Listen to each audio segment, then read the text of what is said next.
Pierre Lursa, bonjour. Boker Tov. Alors, on a beaucoup de plaisir à vous accueillir ce matin à l'occasion d'une série de conférences que vous allez donner ces prochaines semaines, on va dire quasiment jusqu'aux élections, plus ou moins, ou même avant.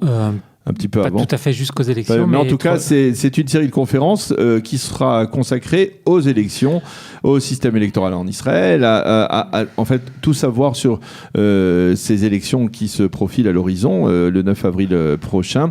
Et ce seront des conférences que vous allez donner à Tel Aviv, en particulier à l'Ulpan de Neve Tzedek. L'Ulpan de Neve Tzedek, on le connaît bien maintenant à Kalita, puisque c'est là que se trouve le studio de Kalita à Tel Aviv.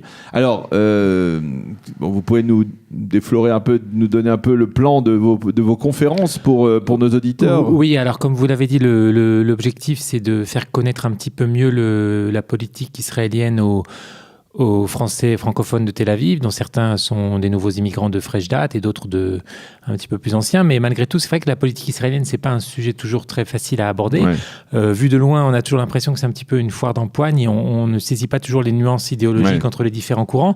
Donc le but, c'est de resituer un petit peu ces élections dans leur contexte. Et donc les sujets que j'aborderai seront tout d'abord l'histoire des partis et des institutions politiques. Ensuite, la semaine suivante, on parlera du débat constitutionnel, donc un sujet un petit peu plus technique pour comprendre un petit peu le débat sur la loi État-nation en le replaçant, en comparant avec la déclaration d'indépendance. Voilà. Et puis le troisième sujet, ce sera un sujet un petit peu plus politique, ce sera le sujet de l'État juif, la contestation de l'État juif par les élites israéliennes.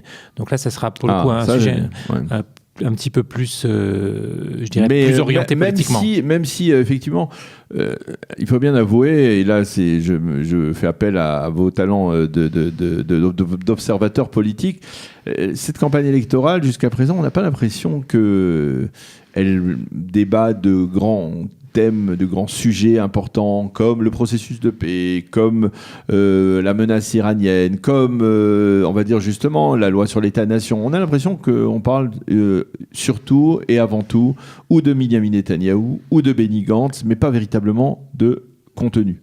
C'est sans doute, mais c'est peut-être un petit peu la faute des grands médias israéliens qui préfèrent toujours parler de ce qui n'intéresse finalement pas tellement le public d'ailleurs. Je crois qu'ils vivent toujours dans l'illusion qu'ils vont réussir à faire tomber Netanyahou en parlant uniquement des affaires.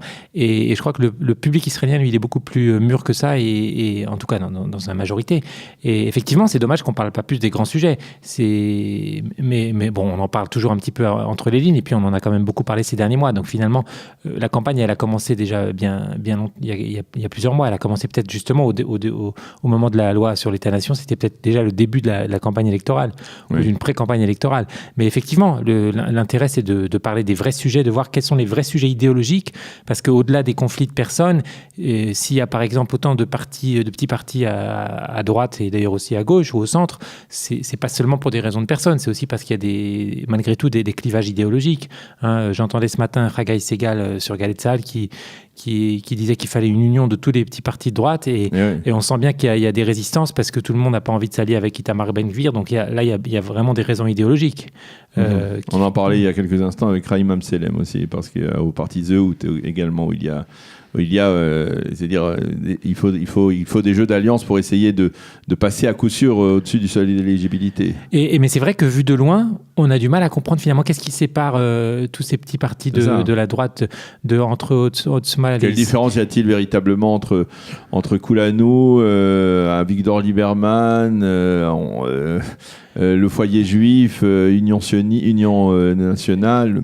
C'est un petit peu comme à l'époque, qu'est-ce que c'était la différence entre Poal et Tzion à Poal et Tzaïr, ou même entre Agudat Israël et Poal et Agudat Israël. Il faut vraiment une loupe pour comprendre ces différences, et en même temps c'est intéressant. Je crois que si on les saisit pas bien, on peut pas vraiment apprécier pour ce qui est de la conférence sur le thème des élites face à l'État juif, quelle est l'approche que vous souhaitez développer dans cette conférence? Eh bien, c'était le thème de mon précédent livre et aussi un petit peu celui du dernier dont j'ai parlé à ce micro. C'est finalement le fait que l'État juif, qui était une évidence, qui faisait partie du consensus politique en Israël pendant plusieurs décennies, a été remis en cause à partir de l'époque des accords d'Oslo.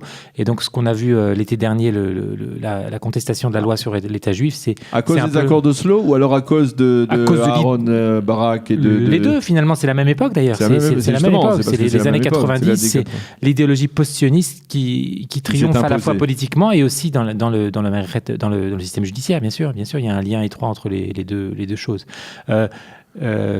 Juste pour rappeler, donc ces conférences ont lieu à l'Ulpan Neve Tzedek rue Lilienblum, l'adresse que vous connaissez bien, et c'est organisé par l'Union des Français d'Israël et Déborah Pevzer qui s'occupe des inscriptions.